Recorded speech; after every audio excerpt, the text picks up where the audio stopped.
Hello বন্ধুরা, আমি অঙ্কিতা। তোমরা সবাই কেমন আছো? আশা করি ভালো আছো। তোমাদের সবাইকে আমার চ্যানেল মোনাস ওয়ার্ল্ডে স্বাগত জানাই। এখন যে রেসিপিটা তোমাদের সাথে শেয়ার করব, এটা হলো লাউ চিংড়ি রেসিপি।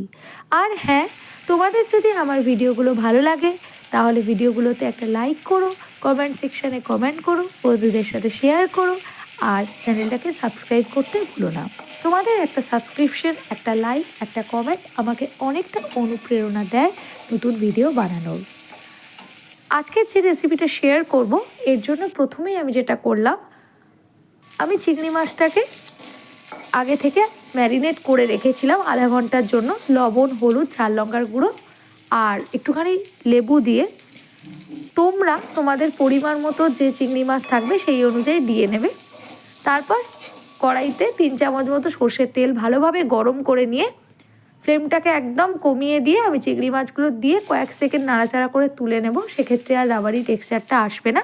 তারপরে ওই তেলের মধ্যেই আমি ডুমো করে কেটে রাখা আলু দিয়ে লবণ হলুদ দিয়ে ভেজে তুলে নিয়েছি। তারপরে আর 1 চামচ মতো সর্ষের তেল অ্যাড করে তার মধ্যে গোটা গরম মশলা অর্থাৎ লবঙ্গ, দারচিনি, এলাচ, শুকনো লঙ্কা একটা ফাটিয়ে দিয়েছিলাম, একটা তেজপাতা, অল্প একটু টমেটো, একটু আদা পেস্ট, আর তার সাথে লবণ, হলুদ, ধনে গুঁড়ো, জিরে গুঁড়ো, ঝাল লঙ্কার গুঁড়ো, কাশ্মীরি লঙ্কার গুঁড়ো, নর্মাল যে স্পাইসেসগুলো আছে ওগুলো দিলাম। আর হ্যাঁ, একটুখানি কালো জিরে আমি দিয়েছিলাম।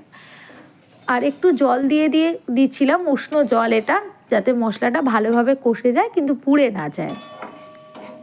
এই যে দেখছো ভালোভাবে কষা হয়ে গেছে। তখন আগে থেকে সরু করে কুচিয়ে ধুয়ে রাখা লাউটা, একদম কচি লাউ ছিল, সেটাও আমি দিয়ে দিচ্ছি। কচি লাউতেই করার চেষ্টা করবে, টেস্টটা খুব ভালো হয়। এখানে আমি কোনো রকম পেঁয়াজ রসুন ইউজ করব না, এতেই অসাধারণ খেতে হয়। আমার মামনি মানে শাশুড়ি মা এইভাবে বানায়, একবার হলেও বানিয়ে দেখো। তারপরে আমি স্লিটেড একটা গ্রিন চিলি দিয়ে দিলাম।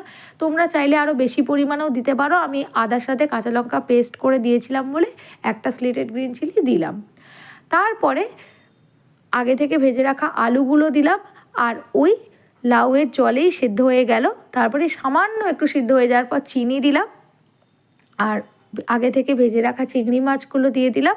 আমি এখানে কোনো গুঁড়ো গরম মশলা ইউজ করব না, তোমরা চাইলে করতে পারো, যেহেতু আমি গোটা গরম মশলা করেছিলাম। সেক্ষেত্রে আমার মনে হয় যে গরম মশলার ফ্লেভারটা বেশি আসে, লাউয়ের যে চিংড়ি মাছ দিয়ে টেস্ট সেটাই থাকে না। তারপর আমি একটু ধনে পাতা কুচি দিলাম, সামান্য ঘি দিয়ে নামিয়ে নিলাম।